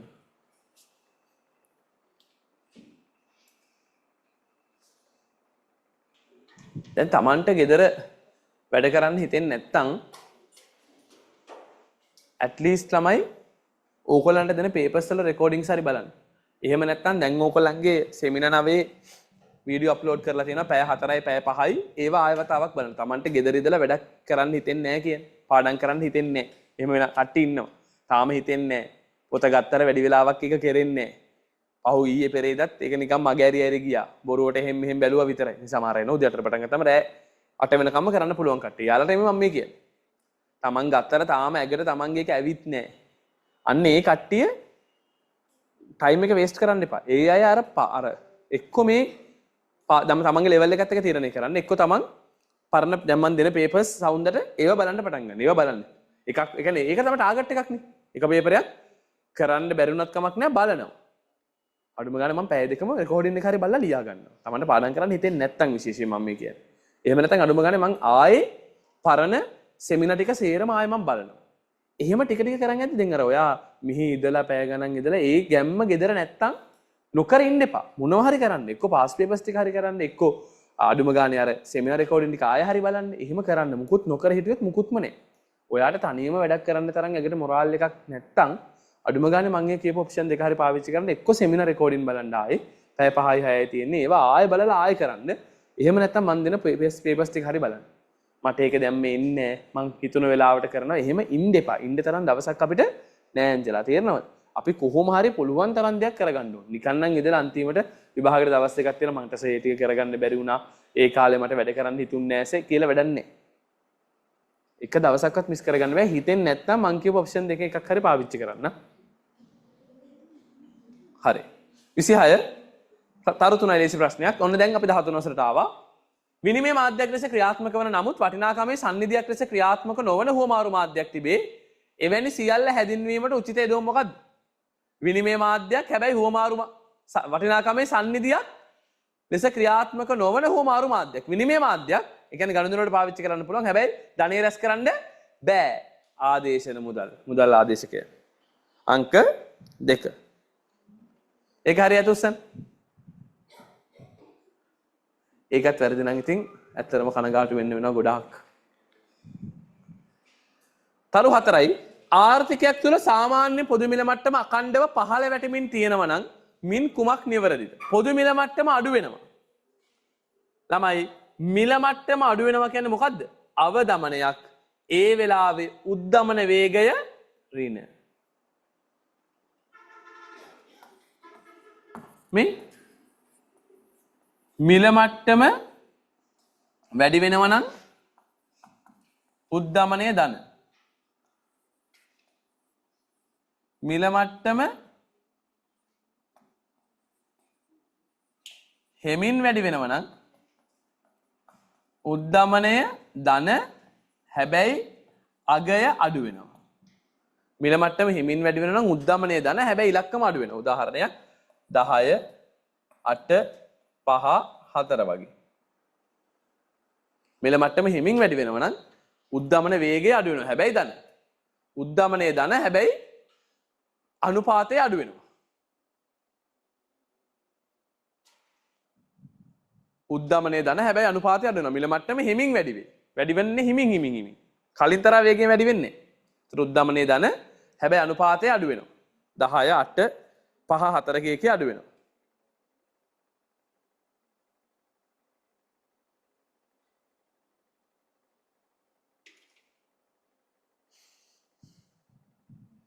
අවසාන එක මිල මට්ටම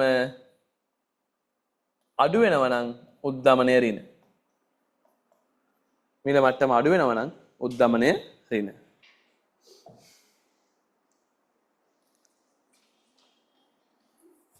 එහෙනම් මෙතන පොදු මිල මට්ටම අකණ්ඩව පහළ වැටිලා කියන උද්දමනය ඍණ අංක 5 උත්තරේ උද්දමන වේගය ඍණ 10ක් විය.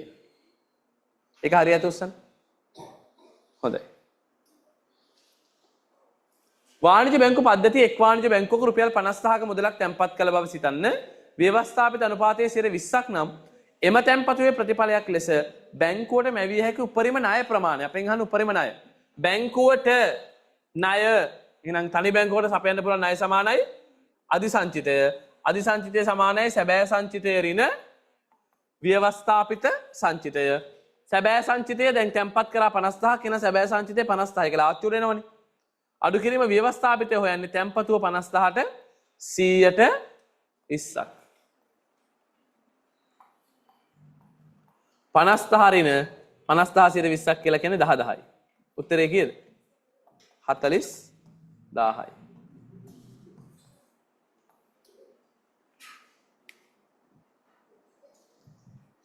බැලු බැලමට උත්තර දෙන ප්‍රශ්න නෙමෙයි මේවා. හිතලා ගන්න ඕනේ. හැබැයි බැරි ඒවත් නෙමෙයි. තරු 4යි කියලා කියන්නේ හිතලා ගන්න ඕන ප්‍රශ්න. දැන් මේ පෙරේ අමාරු කිව්ව එක ගොඩක් තියෙන තරු 4 ඒවා. සාමාන්‍යයෙන් තරු 3 ප්‍රශ්නත් 10ක් 12ක් පේපරේ කියනවා. ලේසියෙන්ම ගන්න පුළුවන්. මේකේ හිමේ අඩුයි. තරු එහෙම ප්‍රශ්න දෙක තුනයි තියෙන. තරු 4ක් කියන්නේ අමාරු නෑ. පාඩම් කරපු කෙනෙකුට උත්තරේ හිතලා ගන්න පුළුවන්.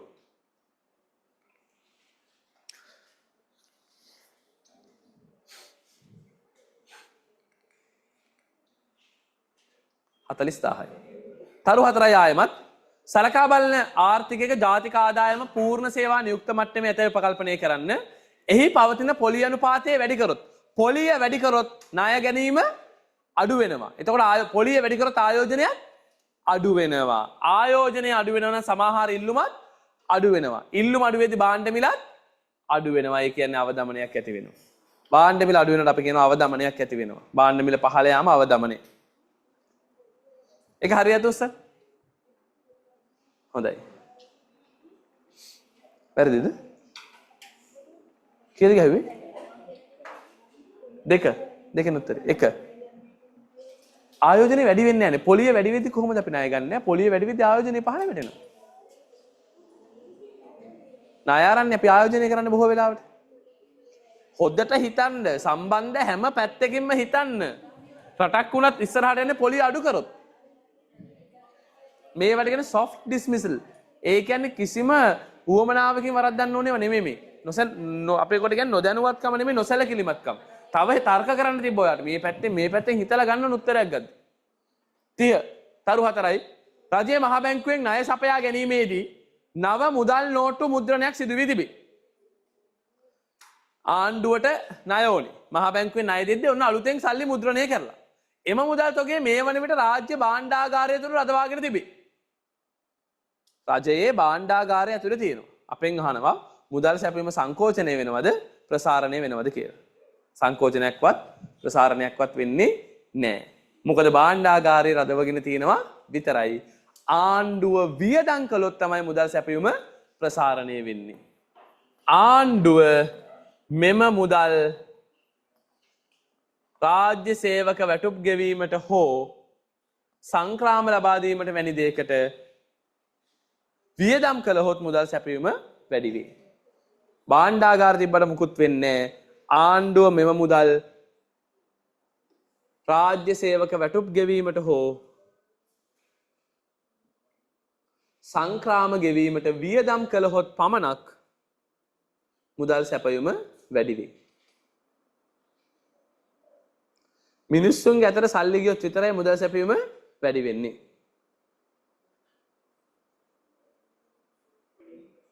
තිස් එක තරු 4යි ආයමත්. ආර්ථිකයක විභව නිමවීම වැඩි කිරීමට ඉවහල් වන ආර්ථික ප්‍රතිපත්ති ලෙස පෞද්ගලීකරණය නියාමන හරණය. රාජ්‍ය ව්‍යවසායන් පෞද්ගලික අංශයට පැවරීම. ආණ්ඩුවේ මැදිහත් වීම අවම කරමින් නීති රීති ඉවත් කිරීම. මේ වයිති වෙන්නේ මොන ප්‍රතිපත්තියටද? සැපයුම් පාර්ශවීය. මේ වයින් සමාහාර සැපයුම තමයි ප්‍රවර්ධනය කරන්නේ රාජ්‍ය ආර්ථිකයට යුට් එකේ අන්තිම හරිය. මේවා සැපයුම් පාර්ශවීය ප්‍රතිපත්ති. හරියට උසන්. අතපාලා දාන්න. කොච්චර බලන්න ඔයගොල්ලෝ ටච් කරමු නැති වැටි තියෙනවද කියලා.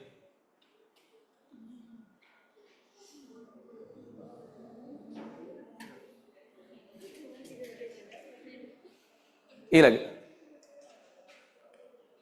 32 ආයතන 4යි නිෂ්පාදන ක්‍රියාවලිය හේතු වෙන අසල්වාසී පාර්ශවයන්ට අදාළ වන නිෂ්පාදකයා විසින් ඍජුව සැලකිල්ලට නොගන්නා පිරිවැය පවතින්නේ නම් එවැනි අවස්ථාවලදී වෙළඳපොළ අසමත් වන්නේ.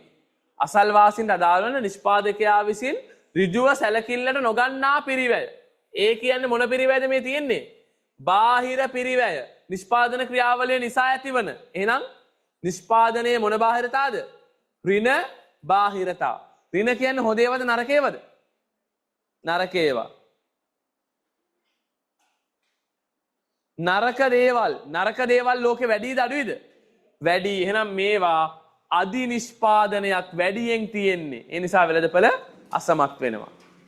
හරියට උස්සන්. අධි පරිභෝජනයක් බෑ. මෙතන කෙලින්ම නිෂ්පාදනය කියලා කියනවා මේ. ඒ වගේ මෙතන කරන්නා විසින් සැලකිල්ලට නොගන්නා තුන්වන පාර්ශවයක් මත ඇතිවන පිරිවැයක් කියලා කියනවා. ඒ කියන්නේ බාහිර පිරිවැයක් තියෙන. එහෙනම් නිෂ්පාදනයේ ඍණ බාහිරතා තියෙන බාහිර සම්බන්ධයෙන් අධි නිෂ්පාදනයක් තියෙනවා. 33 තරු 3යි. ඒ කියන්නේ මේක බැලුමට උත්තරේ ගහන්න පුළුවන්. මේකත් ගහ ගන්න බෑ කියලා කියන්නේ ඔයා මේ අර 50-50 chance එක තියෙන ප්‍රශ්නිකත් අතරමං වෙලා. රජයේ බදු අය කිරීමේදී තිරස් සාධාරණත්වය යනුවෙන් අදහස් කරන්නේ. තිරස් කියන්නේ සමාන ආදායමක් තියෙන අයගෙන්, සමාන හැකියාවක් තියෙන අයගෙන් සමාන බදු මුදලක් අය කරනවා. අංක 3. තරු 5යි. දැන් දිගටම ප්‍රශ්න කීපයක් තියෙනවා තරු 5. ඒ කියන්නේ දැන් ඔයා මුල් ටික වරද්දගෙන නම් වැඩන්නේ. මෙතනින් පස්සේ ඔයාලට කොහොමවත් වරදින්න තියෙන කඩ වැඩි. මුල් ටිකේ ඔය දැන් 33ක් කරානේ. ඔතනින් ළමයි උඩරිම 4ක් 5ක් තමයි. මොකද දැන් ඉස්සරහට එන ටික කොහොමවත් වරදින්න අවස්ථාව වැඩි.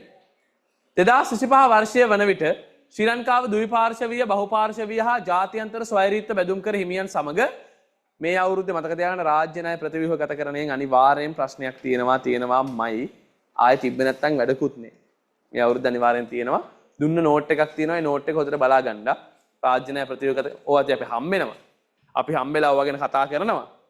මේ පේපරේ බලන්නකො A level පේපර් එකේ අන්තිමට කොච්චර ළඟ මේ ප්‍රශ්නම නෑ. නමුත් ගොඩාක් ආසන්න මේ අපි කතා කරන සංකල්ප ගොඩක් තියෙයි. රාජ්‍ය ණය ප්‍රතිව්‍යුහගත කරන ක්‍රියාවලිය ඉදිරියට ගෙන ගියේය. මෙම ක්‍රියාවලියේ ප්‍රධාන අරමුණු වූයේ ණය සේවා කරන වියදම් අඩු කිරීම. ඒ කියන්නේ ණය වාරික ගෙවීම, පොලිය සහ ණය වාරික ගෙවීම අඩු කිරීම, රාජ්‍ය මූල්‍ය ස්ථාවරත්වය ඇති කිරීම සහ ගෙවුම් ශේෂය මත පවතින පීඩනය අවම කිරීමය. ඉහත තත්ත්ව සැලකිල්ලට ගත් විට ණය ප්‍රතිව්‍යුහගතකරණයේ සාර්ථකත්වය පිළිබඳ වඩා සුදුසු දර්ශකය. ණය ප්‍රතිව්‍යුහගතකරණය සාර්ථක වෙලා නම් අපේ ණය ගෙවීමේ හැකියාව වැඩි වෙන්නත් ඕනේ. විදේශ සංචිතය වර්ධනය වෙන්නත් ඕනේ. අංක 3 නිවැරදි උත්තරේ. 3 ගහපුවා දොස්සන්. හොඳයි. යකෝ මේ අමාරු මේ හිතන්න තියෙන වට කොහොම හරි ගහ ගන්නවා. හරි. ඊළඟ බලමු 35 ආයමත් තරු 5ක්. රාජ්‍ය අයවැය සැලසුමක් ක්‍රියාත්මක කිරීමේදී පරිපූර්ණ ඇස්තමේන්තු යෝජනාවක් අවශ්‍ය වන්නේ. පරිපූර්ණ ඇස්තමේන්තුවක් කියන්නේ මුදල් වර්ෂයේ වෙන් කරගත්ත සල්ලි මදි. ඒක මදි නිසා නැවත වතාවක් මුදල් වෙන් කරගන්න ඕනේ. අයවැයෙන් වෙන් කළ වැය කියන්නේ වියදම් පහසුකම් නියමිත කාලයට පෙර අවසන් වීමකදී අඛණ්ඩව ඉදිරි කටයුතු කරගෙන යාම සඳහා මුදල් වෙන් කර ගැනීමක් පරිපූර්ණ ඇස්තමේන්තුවක්. 36 තරු 4යි. මේක තරු 4ක් වුණාට මේක හින කල්පනාවෙන් ගහන්න ඕන ගේමක්. මතක තියාගන්න මේ වගේ පාස් පේපර් එකකුත් තිබ්බ 2007. මෙතන 60යි නම් මේ රට මේ මෙතනින් කියන්න පුළුවන් මොකද්ද? මෙයාට සාපේක්ෂ වාසිය දෙන්නේ මේ බාණ්ඩේ. මතකද? මේ ළඟදී කරා මේ තිතෙන් කියන්නේ මෙතන මෙයාට මේ සාපේක්ෂ වශයෙන් තියෙන මේ භාණ්ඩේ. මෙයා මේ 60ම අතෑරියොත් ආහාර කීයක් ගේන්න පුළුවන්ද? 60ක් ගේන්න පුළුවන්. රෙදි 60ම අතෑරියොත් ආහාර 60ක් ගේන්න පුළුවන්. එකට එකයි. ඕ අපි අපේ අන්තර්ජාතික වෙළඳාම සෙමින එකේ කරා ගණන් හෙනට. එතකොට මෙතන මේ තිතෙන් කියන්නේ මෙයා හදන්නේ මේ භාණ්ඩේ සාපේක්ෂ වාසි තියෙන මේ භාණ්ඩේ. ඒ භාණ්ඩේ හදලා ඒ භාණ්ඩේ සම්පූර්ණයෙන්ම අනිත් රටට දුන්නොත් 60ම දුන්නොත් මෙයාගේ බිඳුවයි මෙයාගේ පරිභෝජනය කරන්න පුළුවන් හැකියාව ආහාර 60යි. ආහාර 60ක් පරිභෝජනය කරේ හදපු රෙදිපිලි 60ම දීලා. 60ක් දීලා 60ක් ආහාර පරිභෝජනය කරා. එකට එකයි. මම ඒකයි කියන්නේ. මේක අමුතු ගේමක් මෙතන තියෙන්නේ. හිතන්න තමන් අද තමයි A level ලිව්වේ කියලා. අද තමයි A level paper එකක් ලිව්වේ කියලා හිතන්න. එතකොට තමන්ට හිතා ගන්න පුළුවන් තමන් ඇත්තටම ඉන්න තත්ත්වෙ කොතනද කියලා. හරි. 2025 වර්ෂයේදී ශ්‍රී ලංකාව සහ තරුපහයි ආයමත් ඉන්දියාව අතර ආර්ථික සහයෝගීතාව තවදුරටත් පුළුල් කිරීම සඳහා මේවා තමයි අලුත් ප්‍රශ්න. පියවර ගනු ලැබූ අතර දෙරට අතර වෙළඳාම ආයෝජනය සහ ප්‍රවාහනයේ සම්බන්ධතා වැඩි දියුණු කිරීම කෙරෙහි අවධානය යොමු කෙරිනි. ලංකාව ඉන්දියාවයි අතර. මෙම தත්ත්වයේ හේතුවෙන් පහ සඳහන් කවර ප්‍රතිඵලයක් ඇතිවීමට වැඩි ඉඩක් පවතීද? ලංකාව සහ ඉන්දියාව අතර ආර්ථික සහයෝගීතාව තවදුරටත් පුළුල් කිරීම සඳහා පියවර ගත්ත ලංකාවයි ඉන්දියාවයි. දෙරට අතර වෙළඳාම ආයෝජනය ප්‍රවාහන සම්බන්ධතාව වැඩි දියුණු කරා. අපි මේ ඉන්දියාව ගැන මාන බලන්නේ. මේකෙන් වෙන්න පුළුවන් ප්‍රධානම ප්‍රතිලාභය මොකද්ද? අංක කීයද? අංක 2. විදේශ විනිමය ඉපයීම් ඉහළ යාම. ඇත්තටම මේකෙන් විදේශ විනිමය ඉපයීම් ඉහළ යනවා තමයි. හැබැයි ඒක ද්විතීකව වෙන දෙයක්. දෙවනුව වෙන්නේ අපි ඉන්දියාවට ඇල්ම වැල්ම දාන්නේ අපිට ඉන්දියාව තාමත් හොඳ අපනයන කරුවේ නෙවෙයි. අපේ අපනයනේ තවදුරටත් ඉන්දියාවට අරන් යන්න ඕනේ. අපනයන විවිධාංගීකරණය කරගන්න ඕනේ. ඒකයි අපි ඉන්දියාවත් ගැන මෙච්චර සැලකිලිමත් වෙන්නේ. හරි කෙනෙක් ඉන්නවද උස්සන්න? හරි කෙනෙක් ඉන්නවද උස්සන්න? හොඳයි. අපනයන වෙළඳපොළ විවිධාංගීකරණය කරගන්න.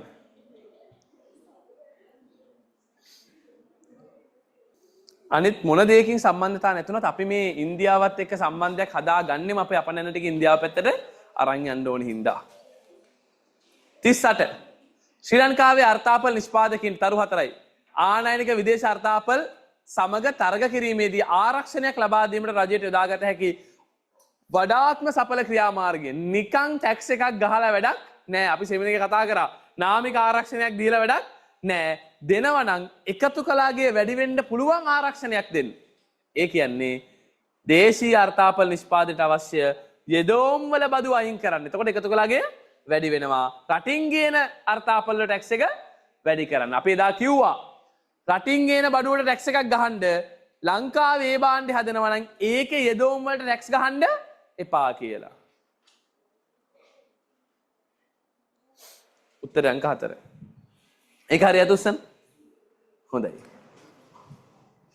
39 තරු 4යි අපනයන රුපියල් මිලියන 10,000ක්ද සේවා ගිණුමේ ශේෂය වාසිය මිලියන 500ක්ද ප්‍රාථමික ගිණුමේ හිගය 2000ක්ද ද්විතීක ලැබීම් සුද්ධ වාසිය 1000ක්ද වර්තන ගිණුමේ හිගය 1500ක්ද නම් ආනයන වටිනාකම.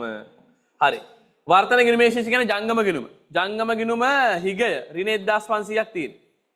ඒකේ කෑලි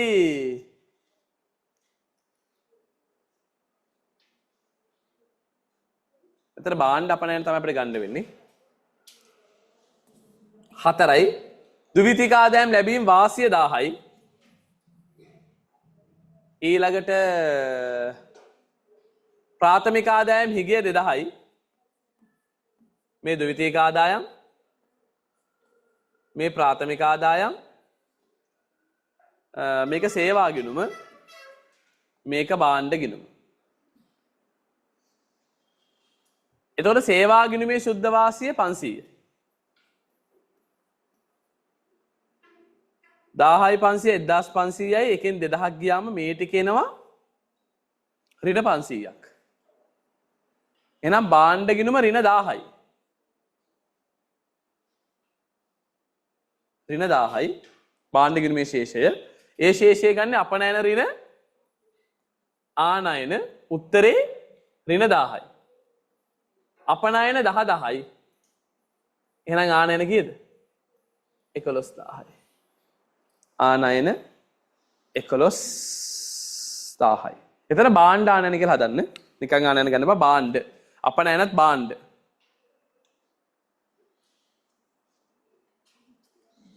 අපනයනත් භාණ්ඩ ආනයනත් භාණ්ඩ. ජංගම ගිණුමේ ශේෂය ඍණ 1500යි. ඒක ඇතුලේ ගිණුම් 4යි භාණ්ඩ ගිණුම, සේවා ගිණුම, ප්‍රාථමික ආදායම් ගිණුම, ද්විතීක ආදායම් ගිණුම. ද්විතීක ආදායම් ගිණුම ධන 1000යි කියලා කියනවා. ප්‍රාථමික ආදායම් ගිණුම ඍණ 2000යි. සේවා ගිණුම ධන 500යි. භාණ්ඩ ගිණුම දන්නේ නැහැ. මේ තුන ගැලපපුවම ඍණ 500ක් එනවා. අපිට ඍණ 1500ක තමයි හිගයක් තියෙන්නේ. 1000ක් මදි. එහෙනම් ඒ 1000 භාණ්ඩ ගිණුමෙන් ඇවිත් තියෙන්නේ. වෙළඳ ගිණුමෙන් ඇවිත් තියෙන්නේ. ඒතර වෙළඳ ගිණුමෙන් අපෙන් අහන්නේ වෙළඳ ගිණුම ශේෂයත් නෙමෙයි. අපෙන් අහන්නේ ආනයන වල වටිනාකම. අපි දන්නවා වෙළඳ ගිණුමේ ශේෂය කියන අපනයන වලින් ආනයන අඩු කරන්න ඕනේ. එහෙම අඩු කරපුවම ඍණ 1000ක් ඇවිල්ලා. අපනයන 10,000යි. අඩු කරපුවම ආනයන උත්තරේ ඍණ 1000යි. 10,000න් කීයක් අඩු කරපුවමද ඍණ 1000ක් එන්නේ? 11000ක් අඩු කරපුවම. එහෙනම් ආනයන 11000යි. ලස්සනයි. ලස්සනයි. ලස්සනයි. ලස්සනයි. ප්‍රශ්න අංක 40. තරු 4යි. ගෙයුම් ශේෂ ලේඛනයේ පවතින උපගිණුම් අතරින් ද්විතීක ආදායම් ගිණුමට සහ භාණ්ඩ ගිණුමට ද්විත සරහනක් කියනවා. කාලෙකින් පස්සේ මූල්‍ය ගිණුමට නැතුව ඔන්න කාලෙකින් පස්සේ මොන ගිණුමටද?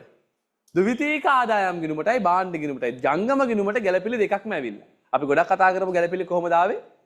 මූල්‍ය ගිණුමට එක ගැළපිල්ලක් හරි ආවා. මෙන්න මූල්‍ය ගිණුමට එන්නේ නැතුව ගැළපිලි දෙකම ජංගම ගිණුමට ඇවිල්ලා එකක් ද්විතීක ආදායම් ගිණුමට ඇවිල්ලා අනිත් එක භාණ්ඩ ගිණුමට ඇවිල්ලා. එහෙනම් අපිට භාණ්ඩ හම්බෙලා තියෙන්න ඕනේ. සල්ලි නෙමෙයි. ද්විතීක ආදායම් ගිණුමට හම්බෙලා කියලා කියන්නේ සංක්‍රාමයක් වෙන්නත් ඕනේ. කොහෙන් හරි ලැබිච්ච දෙයක් වෙන්න ඕනේ. ඒක භාණ්ඩයක් වෙන්න ඕනේ. හැබැයි ද්විතීක ආදායම් ගිණුමට ආවා කියන්නේ ඒක මොන සංක්‍රාමයක්ද? ප්‍රාග්ධන සංක්‍රාමයක් නෙමෙයි. ඒක වර්තන සංක්‍රාමයක්. උත්තරේ අංක 2. විදේශ රාජ්‍යයකින් ඖෂධ තොගයක් පරිත්‍යාග ලෙස ලැබීම. ඒක හරියට උස්සන්න. හොඳයි. 41 තරු 4යි. මේක නම් විනිමය අනුපාත නම් එදා සෙමින එක දවසේ සුපිරියට කියලා දුන්නා. ඩොලර් එකක් 300 තිබිලා ඩොලර් එකක් 290 වෙලා. දැන් ඩොලරයගේ රුපියල මොන වෙලාද තින්නේ? රුපියල ශක්තිමත් වෙලා දුර්වල වෙලාද? රුපියල ශක්තිමත් වෙලා. අපෙන් අහන්නේ මෙහෙම වෙන්න බලපාපු හේතුවක් නොවන්නේ. දැන් ඔයගොල්ලෝ රුපියල කොහොම ශක්තිමත් වෙන්නේ? ඉස්සර ඩොලර් එකක් ගන්න රුපියල් 300ක් දෙන්න ඕනේ. දැන් ඩොලර් එකක් ගන්න ඕනේ 290යි. රුපියල ශක්තිමත් වෙලා. රුපියල ශක්තිමත් වෙන්නේ අපනයන අපිට රුපියල් වැඩිපුර රුපියල ශක්තිමත් වෙන්නේ රුපියල ශක්තිමත් වෙනවා ඩොලරය දුර්වල වෙනවා. ඩොලරය දුර්වල වෙන්නේ රුපියල ශක්තිමත් වෙන්න අපිට ඩොලර් ගොඩක් හම්බුනොත්. එහෙනම් අපනයන වැඩිවීම හරි. එතකොට ඩොලර් හම්බ වෙනවා. ආනයන අඩු වුණොත් ඒත් රුපියල ශක්තිමත් වෙනවා ඒකත් හරි. සංචාරකයෝ ආපම ආපහු ඩොලර් හම්බ වෙනවා රුපියල ශක්තිමත් වෙනවා. ණය හම්බුනොත් ණයක් හම්බුනොත් රුපියල් මේ ඩොලර් හම්බ වෙනවා ආයෙත් රුපියල ශක්තිමත් වෙනවා.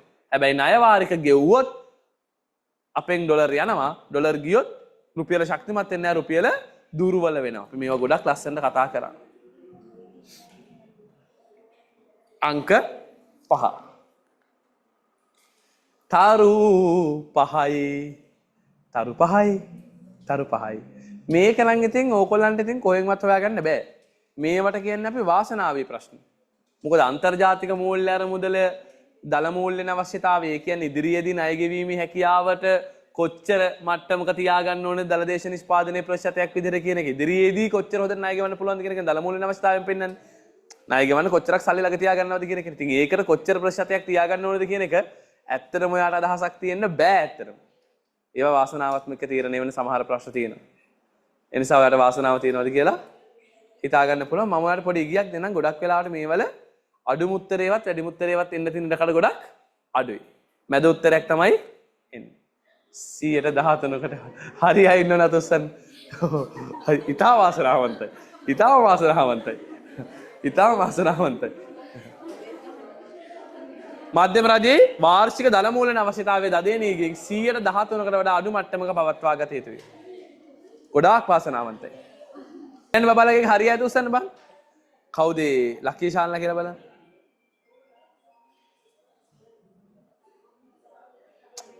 good.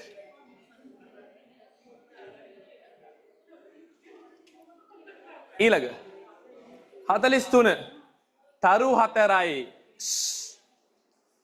2026 වර්ෂයේ බැදපෙරදිග කලාපයේ ඇති වූ භූ දේශපාලනික අස්ථාවරභාවය සහ ඉරානයේ සම්බන්ධයෙන් ඇති වූ යුදමය තත්ත්වය හේතුවෙන් ලෝක වෙළඳපොළ තුළ කනිජ තෙල් මිලෙහි සැලකිය යුතු වෙනස්කම් දක්නට ලැබිනි. ශ්‍රී ලංකාව වැනි කනිජ තෙල් ආනයනයේ මත විශාල වශයෙන් රඳා පවතින රටකට මෙම තත්ත්වය ඍජුව බලපානු ඇත. අපි ගොඩක් තෙල් ආනයනය කරන අපිට මේක ගොඩක් බලපානවා. දැන් මෙහෙම ඉරාන ඇමරිකා යුද්ධයක් තිබ්බම හෝමෝස් සමුද්‍ර සංධිය බ්ලොක් වෙනවා. අපි මම ඒ සම්බන්ධව සෙමිනේකේදී දුන්නා ගොඩාක් එන්න පුළුවන් ප්‍රශ්න. ඕවා බලන් යන්න ඕවා බලන්න නැතුව ගිහිල්ලා නම් අපරාධයක්. ඔය පාඩම් කරපු අපරාධي. ලකුණු 6ක ප්‍රශ්නයක් ආවොත් එතකොට ඉතින් ඊළඟ අවුරුද්ද ලියන්න හිතාගන්න. නිසා කාලීන ප්‍රශ්න බලාගෙන යන්න ඒවා දීලා තියෙන්නේ. දැන් ඔය හෝමෝස් සමුද්‍ර සංධිය අවහිර කිරීම සහ මේ ඉරාන ඊශ්‍රායල් ගැටුම හින්දා තෙල් මිල වැඩි වෙනවා. තෙල් මිල වැඩි වෙද්දී තෙල් ගේන්න යන වියදම වැඩි වෙනවා. තෙල් ගේන්න යන වියදම වැඩි වෙද්දී ජංගම ගිණුමේ හිගය පුළුල් වෙන්න ඒක බලපානවා. දැනට අපේ ජංගම ගිණුමේ මොකද තියෙන්නේ? අතිරික්තයක් තියෙනවා. ඒතර අතිරික්තේ නම් ඒක මොනවා වෙනවද? අඩු වෙනවා. හිගයක් තිබොත් හිගය පුළුල් වෙනවා. ඒක හරියද උස්සන්? හොඳයි. තරු 4යි. ශ්‍රී ලංකාව සඳහා වඩා වේගවත් සාධාරණ ආර්ථික වර්ධනයක්. ඒ කියන්නේ ප්‍රතිලාභ පහළ මට්ටමකට යන්න ඕනේ. ඇති නැති පරතරයක් මේ ආර්ථික වර්ධනයේ අඩු කරගන්න ඕනේ. මේකෙදි රජය වැඩි අවධානයක් දෙන්න ඕනේ මොනවටද? සාධාරණත්වයක් ඕන නම් පහළ දුප්පත් කට්ටිය ගැනත් හිතන්න වෙනවා. එහෙම හිතනවා නම් අංක 2. සුළු හා මධ්‍ය පරිමාණ කර්මාන්ත ප්‍රවර්ධනය ගැන වැඩි අවධානයක් යොමු කරන්න වෙනවා.